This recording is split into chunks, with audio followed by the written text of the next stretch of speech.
world is collapsing. On the 0% loan from We're all blemished people, and we're all cracked, and I find great beauty in that. So I like having some blemishes on my recordings, to stumble, but I don't do it intentionally.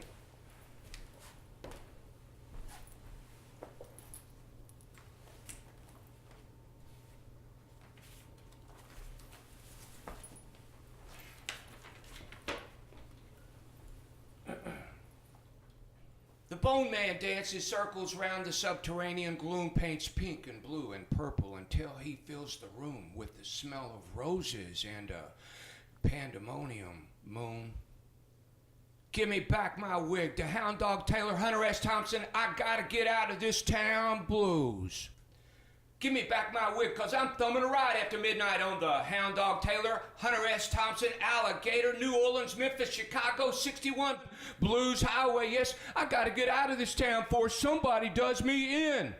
Give me back my wig. The blonde crew cut is the only one that'll work now, cause it's already late, maybe too late in these last days, final hours of this. Mitch McConnell, Rand Paul, Trump, Limbaugh, Jesse Helms, Ronald Reagan, Bush family, Richard Nixon, Joseph McCarthy, J. Edgar Hoover, NSA, CIA, FBI, Homeland Security, Big Brother, Christian Coalition, Moral Majority, American Renaissance, New Dark Ages, KKK, Neo-Nazi, religious, fascist, corporate, industrial, military complex takeover of America.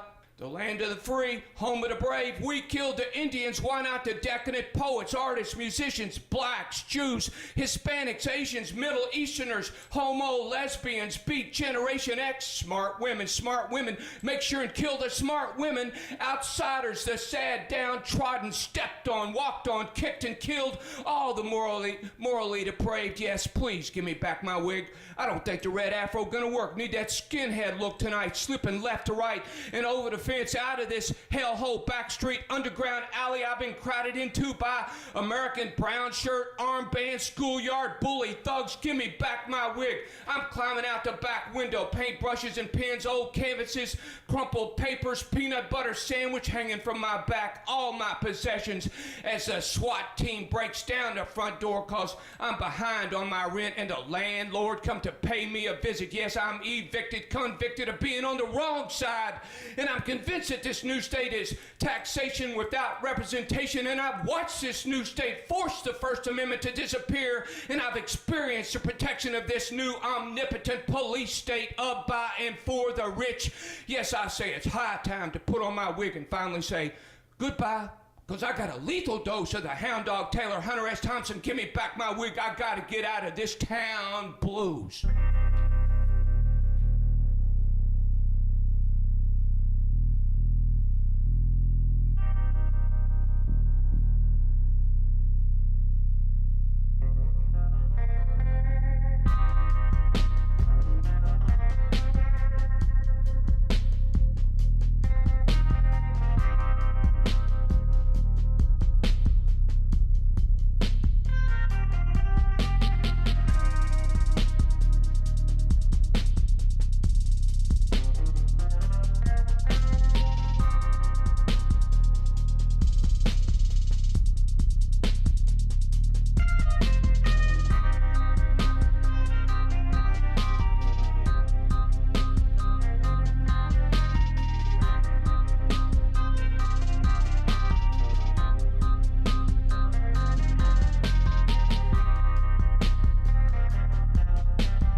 unclean.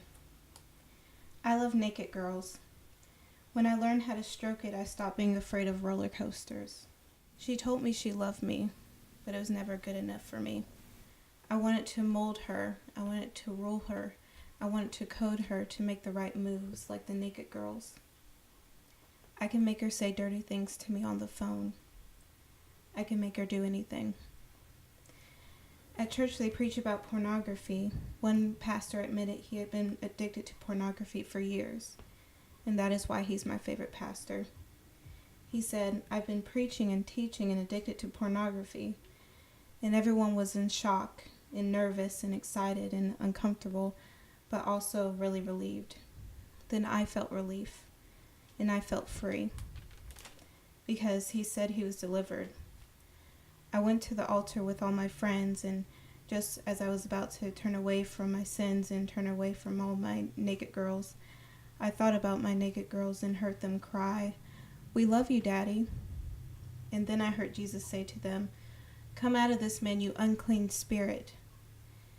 And there was this heat wave of release and freedom, but my naked girls never leave me. They're everywhere I go, tattooed to the brain. I'm unclean. I feel a silly sadness when I think about my naked girls. Delirious, dangerous. I went back to my naked girls and gave them my whole world.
The Federal Reserve ain't got nothing on the interest I bring.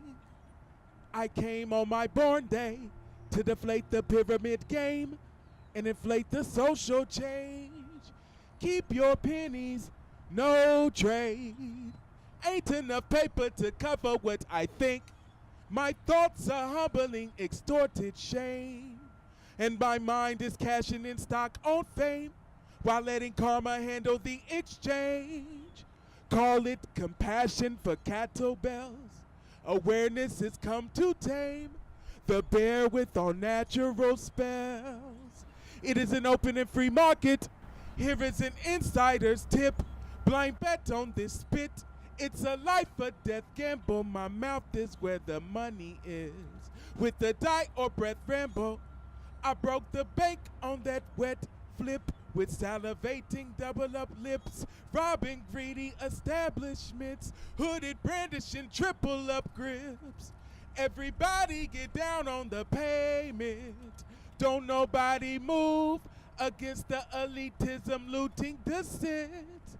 The tycoonish bankers intent to code and symbolically ink parchment with microchip tattoos embedded in sheep skin. But hear this, for those who have come and become awakened On a 0% loan from consciousness, the shifted monetary ascent is heavily worded and eternally bonded. It has already been taught to be written as co-signed divine heart signatures inscripted. It is not a borrowed good faith gift. It is a divine intervention, an endowed character enrichment, a charitable placement to be given back as a gratuitous donation against the incorporation of the souls of women, children, and men by the few who rule the many with the horned fist. The greedy reptilians know the blood is infinite, and to spill it is to multiply by the billion in the numbers of the movement. The time that heaven sent for the false kings to repent is here. Watch how they've lived go up in smoke as the whole world turns. The devil kills trees to further spread control. That's why the roots of all evil are so easy to burn. In order to wake up and live, we must have acknowledged that we have been treated like beasts asleep in a dream, simply counting sheep, trained to calendrical at the expense of a vast sacrificial ritual. And this is not me getting lyrical. This is me telling the crowned imperial, I do not fear you. I know I am a true king, and the feeling is empirical. Raw.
Inhale.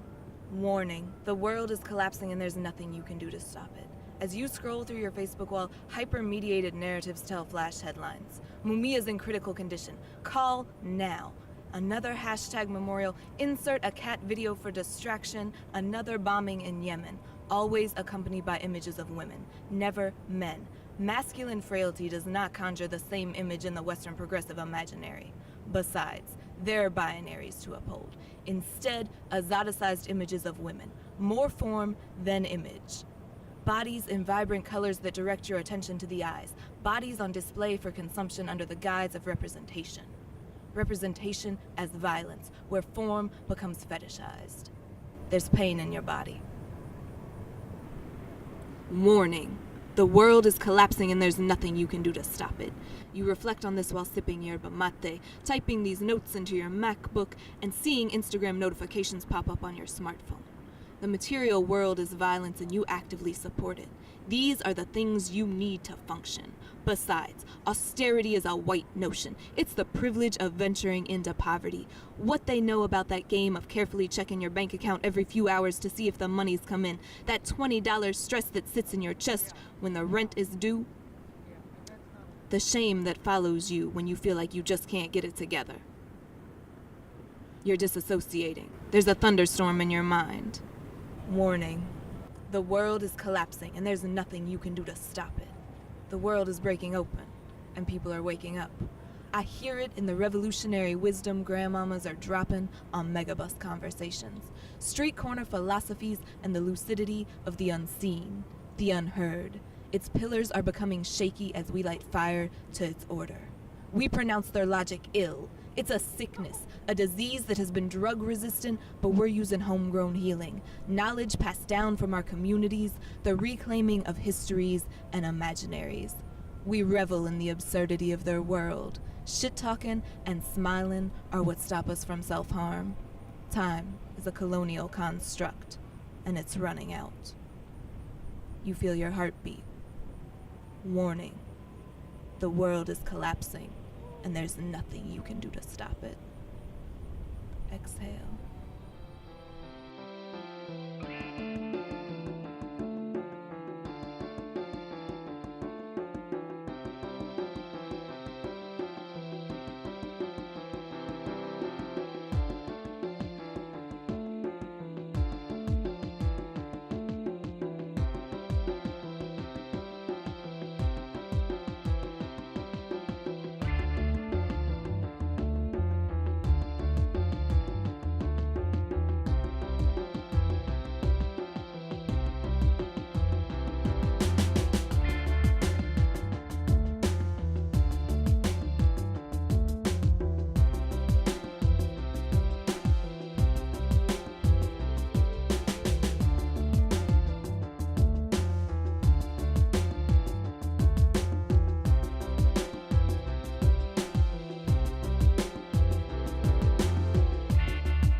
People said they got you, then forgot you, lifted you up, then fucked around and dropped you, left you spinning with no help, hollering about they topped you.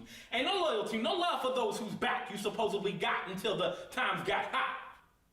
You see, I'm tired of seeing these liars, these manipulators, and don't forget the cheats. The people who only support themselves, even if it's their family they gotta beat to really determine what is their own. I bet they've forgotten that they'll reap what they've sown. What's all the money, fame, and power to you when you by yourself and alone? You see, my father told me a man is only as good as his word, so tell me what kind of man you are when the lines are blurred. I can't stand beside someone whose selfish needs come far before their selfless deeds in a world to them that's all about me. Me. The fuck you mean?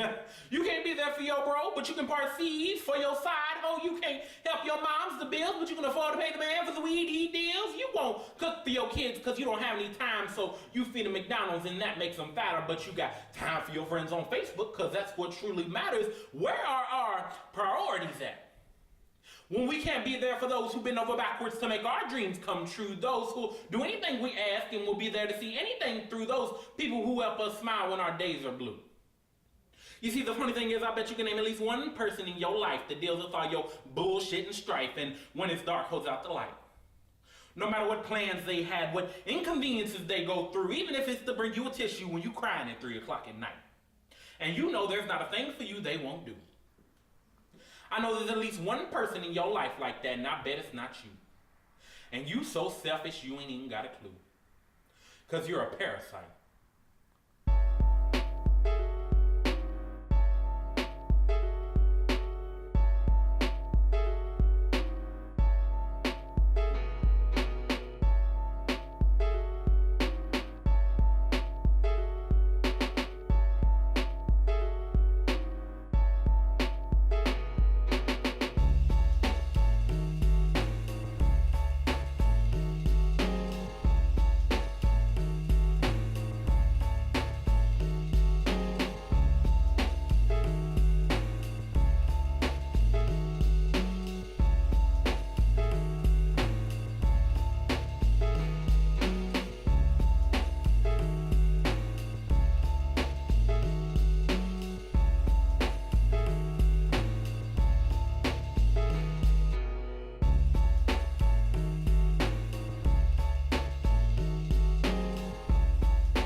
Don't rape your words, young man. Don't enslave your words. No poet controls his poem. Don't pet your words, kid. They may stink and have fur, but they contain the poison of previous philosophers and new. Don't claim your words. They don't belong to you. Once they leave your hands, your lips, it's over. Then go home, sleep it off, come back in the morning, and then ask what your words meant. Watch your back. Sentences are karmic. Watch your ass, bigot poets who treat their words like they're women. I saw this happen. A drunk college kid with a napalm tongue, penetrating, making beauty bleed all over his pig skin, wolf soul. Her shoulders dent under his spasming, grasping fists. But she won't cry, because, like words, she never belonged to anyone. Be slow and precise with your words, fellow tongues. Touch their backs softly, tickle their necks. Let them. Let them wrap their legs with you, uncurl your eyes to them, and never despise or spit in the face of their favor. When it rains, they run from page, from home. They will defend themselves. Let your words say things for themselves. Let them do. But can we really describe words? Hairy, hot, cold, masculine, feminine, distant, close, brash, gorgeous, divine, sexual, seducing, hungry, fool. They are undertakers, priests, cops, arsons, thieves, rapists, avengers, foreigners, European grumpy old bastards, cruel children, drunk friends in the middle of the night, clowns in little parks, entertaining patroneers, jokes, one-man acts, famous dead people, quotes, actors, liars, racists, lovers. I have a love affair with the words I speak. So drunkie, hey drunkie, please, please fill your hands with her smile. Feel your hands with her smile.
Yo, my name be Rheonna. Speak it without hesitation. I shine brighter than a pop star. I'm a bedazzled constellation in ebony gold galaxy, light years ahead of its time. It ain't no Ray, Rue, Roll. Well, you know your name, and you will too. Don't catch an attitude with me when I correct you. You better R-E-S-P-E-C-T the name. If you can't pronounce it, ask me. Call me Miss Thornton if you're nasty. My name black and bold like its owner. It ain't never been afraid of no job application. My name good. It's brave. It make white teachers sweat. My name live free without no regrets. Anything negative about my name? Boy, disregard for those, why can't your mama name you something easy? Because she knew my life wouldn't be nothing less than hard, so give them something beautiful to listen to, yet complicated like hieroglyphics and a bed full of nails, but burn like hot coals on bare feet. The mixture of a mother's love and a daddy's strength. See, some say it's just a name. What's the big deal? Well, allow me to be honest with you and keep it real. See, my people been called every single name under the sun. Black, boy, mammy, coon, monkey, niggas. When you've been stripped of everything, you ain't got nothing to lose, so let's pick a name out the starting lineup. Human would do. I wonder, what was Harriet's real name? Was it resilient, shero, or maybe even courageous? Side note, call me a bitch. Trust black eyes will become contagious. Don't judge a name by its cover. It's elementary, something we all should know. I can have 20 letters in my name. Don't make me loud, ratchet, or ghetto. Look, bottom line. Don't suffocate our names so you can breathe easy. Our names are gold and coal mines, diamonds buried in the motherland soil, earth's precious gems, priceless titles to our bodies, not loans. You better get hooked on phonics or ebonics, Rosetta Stone. Sound it out if you have to. For every Ika, Isha, Malik Akbar, or Lopez, we could have been something simple, but unique fits us better. Cause we is kind, we is smart, and we is important. Child, we special. So when others see that delicious explosion of letters, let their tongues wrestle. Treat our names like the word of God and wrap your lips around it. Don't initial our names so you can avoid sounding dumbfounded, because if you don't get it right, well then you're dead wrong. Because at the end of the day, if a man has nothing left, at least he got his name to stand on. So for all those, I don't remember names, just faces. Well, you gonna learn today because you just heard something amazing. Don't misplace it. It's my name, be Rheonna.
I love niggas, cause niggas are me.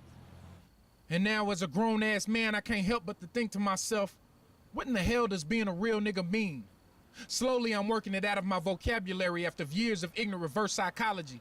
Now I understand what my elders mean when they would ask us, son, is using that word any at all necessary? Because see, it doesn't matter if it's used in past, future, or present tense. And I feel even smaller when my wife of German descent reminds me that she cares not to hear me speak that nonsense. See, it breaks down to a respect thing, and loose lips can't tight grip if others are using it like it's cool and shit. Categorizing in your mind what a man must be because he's your kind. And I don't want my nephews blind by an ugly word that has survived the trying time, so instead I choose to enlighten their minds. There's other choice words to describe someone and about them how you feel, because there's two types of niggas to the world in their eyes. Those that are trying to survive and those that are getting killed. And then you got those that won't see what I mean but will beat another brother down just on the account that he was keeping it real. And no matter how you try to dress it up, that word is still an ugly bitch in high heels. Because of my pride, I couldn't see with my eyes that every time I spoke it, another brother was being dehumanized. It's contradicting to tell a prince and a princess that they must grow to be kings and queens, yet have to be real niggas at the same time. I don't think I will ever understand. As I said before, I'm weaning myself never to use this word again, because never ignorant getting goals accomplished ain't exactly what they mean now in the end. So remind me again of how a real nigga begins. Does it mean we shall overcome while being beat, kicked, and water hose down? Or does it mean by any means standing by the window with my AR looking out? Or does it mean I'm a real nigga, you know why? Click, click, pow! Who's the realest nigga now? Do me a favor, my people. Say nigga in your mind 1,000 times, and after the 999, tell me how it sounds. I couldn't get past 15 myself. It disgusts me to this point now. And if words hold weight, then this one's too heavy for me, y'all. So I'm gonna have to put it down.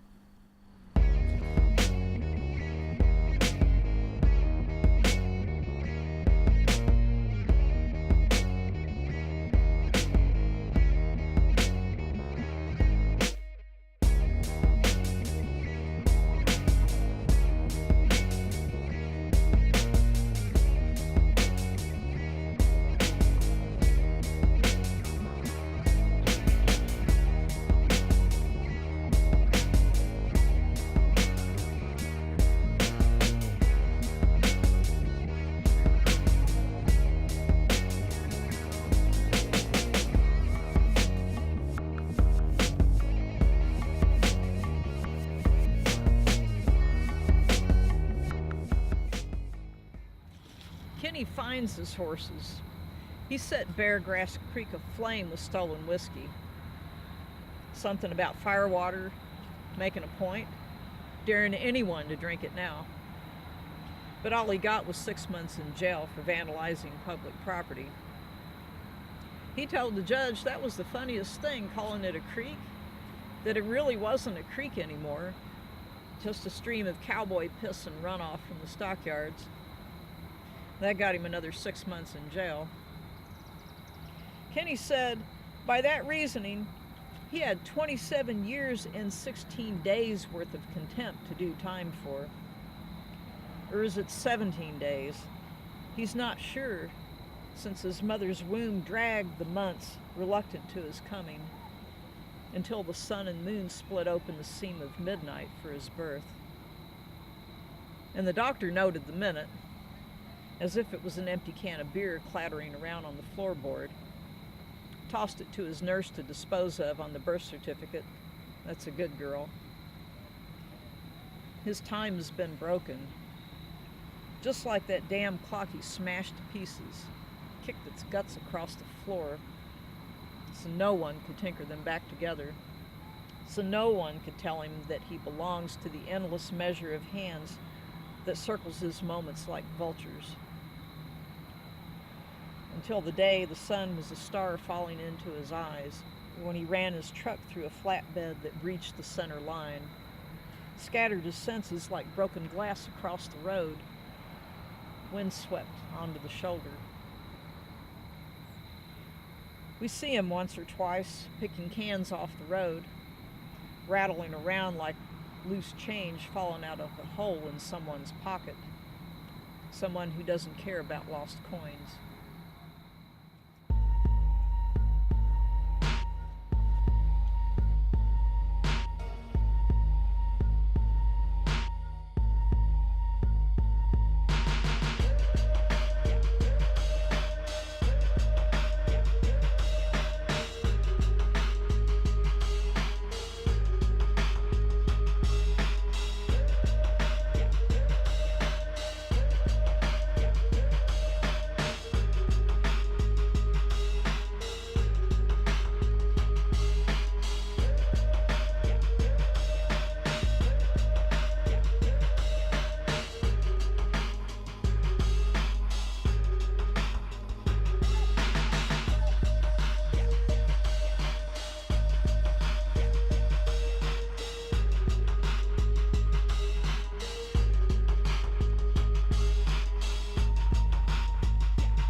Because it looked like there was this fucking green monkey's hand underneath the glass and it's just gonna reach up and grab my ass. I don't want that thing touching me.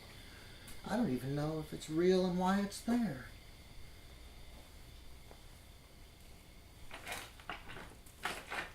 Goodbye, green monkey. Like, we'll make sure it doesn't get you. You're so kind. Thank you.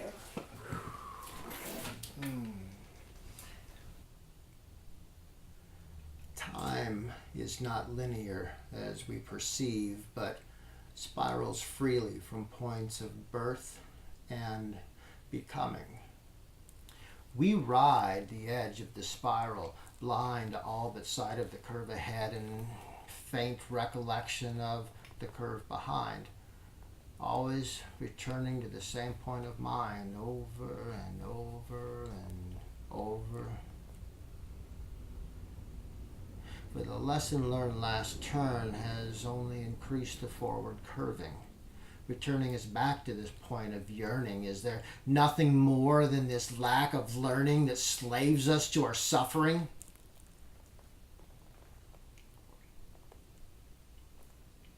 The lesson is deception rides the edge. In the nothingness read, answers are visions. I was given and held this great truth, entwined the way to revelation, fell through the nothingness. Was once more reborn.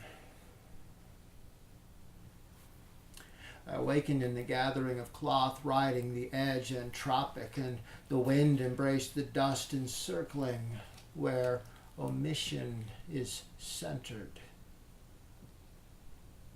I entered as exited Lot, blind in the salts of my creating, serrated of the second coming. Two. I dreamt the veil thin, stepping where shapeless eyes stood screaming and shapeless mouth had sight, speaking the silent horrors of night. One blind, one mute, one blind. Time is still and useless as mine. I vowed believing in hers, disavowed believing in mine.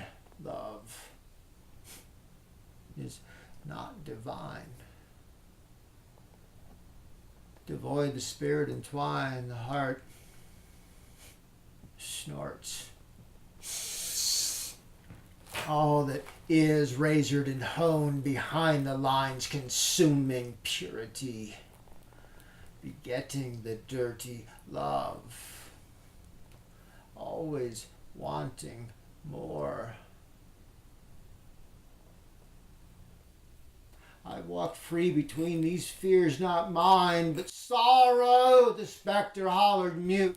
'Tis mine in walking fearless without sight, nor sound, nor knowledge of love. As human,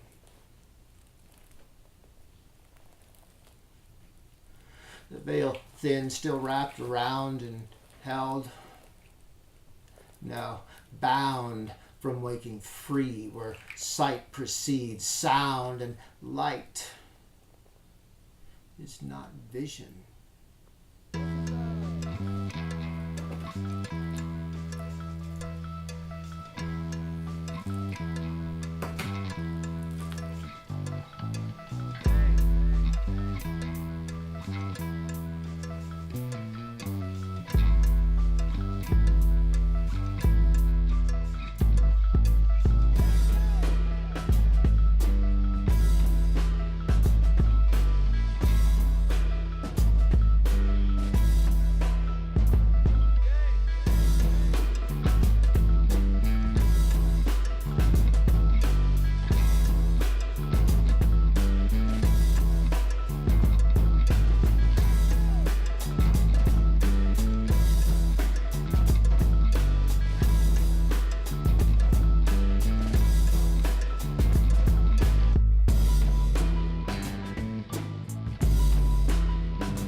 not the gangster. I have been mistaken.